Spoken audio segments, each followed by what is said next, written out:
అనగనగా అంబాపూర్ అనే ఒక ఊరు ఉండేది. ఆ ఊరి ప్రజలు పట్టణానికి వెళ్ళాలంటే దట్టమైన చెట్ల మధ్య నుండి వెళ్లాల్సి వచ్చేది.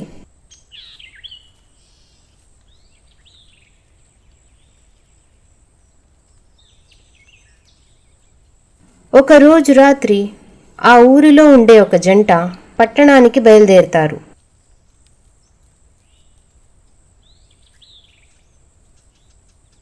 వారు ఆ దట్టమైన చెట్లను దాటే సమయంలో వారికి ఒక ఏడుపు వినిపిస్తుంది.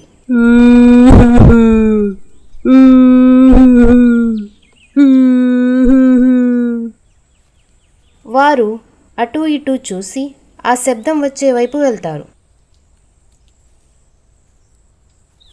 దూరం నుంచి ఒక మహిళ కనబడగా వారు తన దగ్గరికి వెళ్తారు.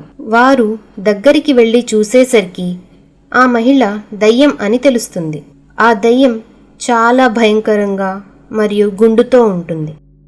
దయ్యం ఒకేసారిగా మీదకు వచ్చేసరికి వారు స్పృహ కోల్పోతారు. కాసేపటికి మెలకువ వచ్చి చూడగా ఆ వ్యక్తి భార్య గుండుతో ఉంటుంది. అయ్యో, ఏమే నీ జుట్టు ఏమైపోయింది? అయ్యో, నా జుట్టు ఎలా పోయింది? ఏమోనండి, నాకు ఏమాత్రం గుర్తులేదు. ఆ దయ్యాన్ని చూసిందే గుర్తుంది. ఏమోలే, పద త్వరగా మనం ఇంటికి వెళ్ళిపోదాం. కొన్ని రోజుల తర్వాత ఒక జంట ఆ ఊరిలో ఉన్న తమ బంధువుల ఇంటికి వస్తారు. వారు ఊరిలోకి వచ్చినప్పటి నుంచి ఎక్కడ చూసినా ఆడవారంతా గుండుతో ఉంటారు. బాబాయ్, ఇదేంటి? అసలు ఏమైంది? ఊర్లోని ఆడవాళ్ళంతా ఎందుకు గుండుతో ఉన్నారు? ఏం చెప్పమంటావులే, మా ఊరి పరిస్థితి నీకు తెలుసుగా. మా ఊరి నుండి పట్టణానికి వెళ్ళాలంటే ఆ దట్టమైన చెట్ల గుండా వెళ్ళాలి. ఆ విషయం నాకు తెలుసు బాబాయ్. అయితే కొద్ది రోజుల క్రితం నుంచి ఆ ప్రాంతంలో ఒక గుండు దయ్యం తిరుగుతుంది.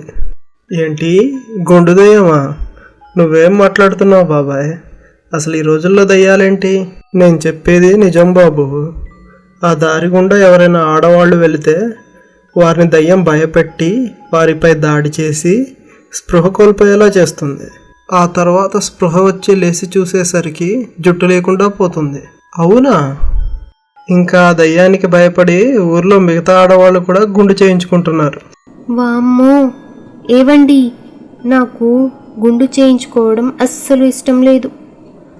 మనం త్వరగా ఇక్కడి నుంచి వెళ్ళిపోదాం పదండి. ఆగు లలిత, దీనికి ఏదో ఒక పరిష్కారం తప్పకుండా ఉంటుంది. మనం ఎలాగైనా సరే ఈ ఊర్లో వారికి సహాయం చేయాలి. కిషోర్ తన స్నేహితుల ద్వారా పట్టణంలో ఒక మాంత్రికుడు ఉన్న విషయం తెలుసుకుంటాడు. లలిత, నేను ఇంకా బాబాయ్ కలిసి పట్టణానికి వెళ్ళి వస్తాం. సరేనండి, కానీ జాగ్రత్తగా వెళ్ళిరండి. ఆ దయ్యం మగవాళ్ళని ఏమీ చేయదులే.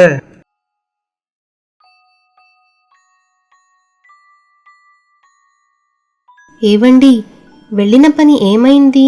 లలిత, ఆ మాంత్రికుడు తన మంత్రశక్తితో ఈ జడని ఇచ్చాడు.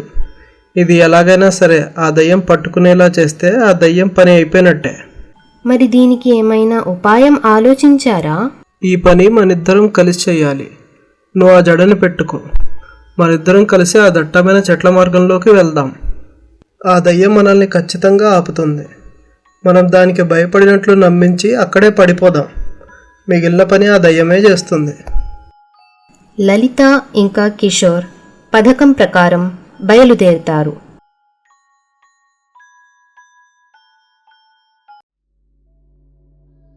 దట్టమైన చెట్లలో వెళ్తుండగా వారికి గుండు దయ్యం కనబడుతుంది. వామ్మో, దయ్యం రా బాబోయ్! అలా వారిద్దరూ భయపడి పడిపోతారు. ఇదేంటి, నేను భయపెట్టకముందే వీళ్ళు పడిపోయారు? బహుశా చాలా పిరికి గుండె అనుకుంటా. అమ్మో, దీనికి ఎంత జుట్టు ఉందో! నాకు లేని జుట్టు ఎవ్వరికీ ఉండకూడదు, ఉండనివ్వను.